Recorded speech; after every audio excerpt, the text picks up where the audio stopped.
Hello everyone, for today's video we will make a peach jam. So we have our recipe for today. So we have a lot of jam in here. I already started to fill up of this because ito guys, yan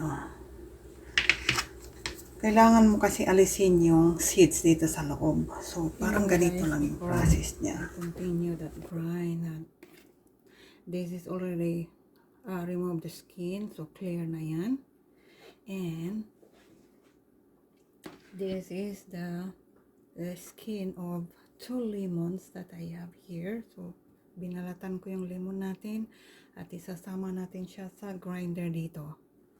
So, gagawin natin, ilagay natin dyan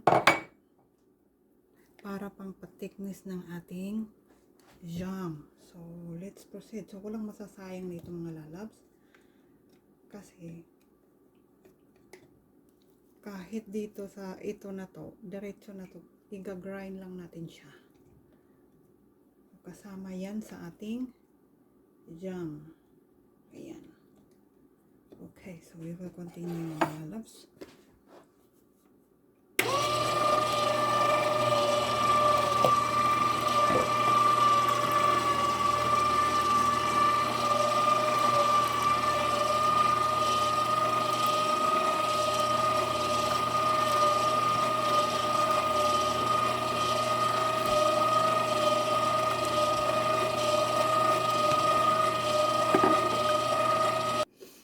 Okay, so we have our two. So ilalagay lang natin yan siya dyan. Ayan. 2 liters of jam this time. So may mix lang yan siya dyan. And then our another ingredients. Okay guys. We need to boil that one and we will add 4 cups of sugar. This is sugar everyone. Okay. And 2 cups of lemon juice. Aside from the skin, we add the juice of lemon. So stir lang natin siya ng stir. And we add 1 spoon of butter, everyone.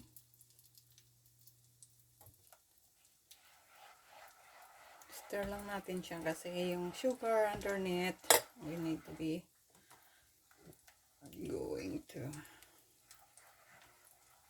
burn it. It is almost right, guys. We need to stay for a while. So this is about almost right. But we need at least 10 minutes to stay in the fire, guys, before we go in. And our jam, look at that.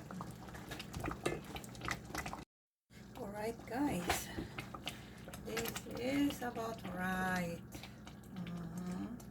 When it comes to the thickness, that's really good. So this is ready for canning. Our batter also is ready, so I need to pour that one.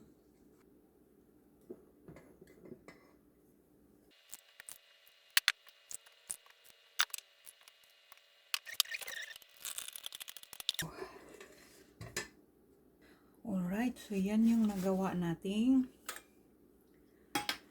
pickle. So, ang dami, di ba?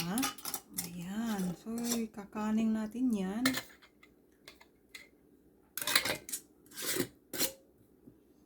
Let it cool 24 hours. Alright, so keep lang yan. I-keep mo lang siya. So, mayroon ka ng jam. Look at that. So, madali lang siyang gawin, guys. Panoorin nyo lang yung buong video at ilalagay ko rin sa description box kung ano yung mga ingredients na ginawa ko dito. Oh, sandali lang. Pero kinok natin siya sinemmer natin siya ng 2 hours. Almost. Oh, see? Look at naman the result. Alright, so thank you so much for watching this, everyone.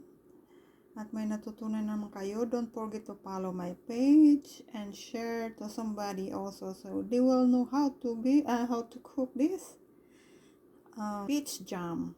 Alright, thank you so much once again. Bye.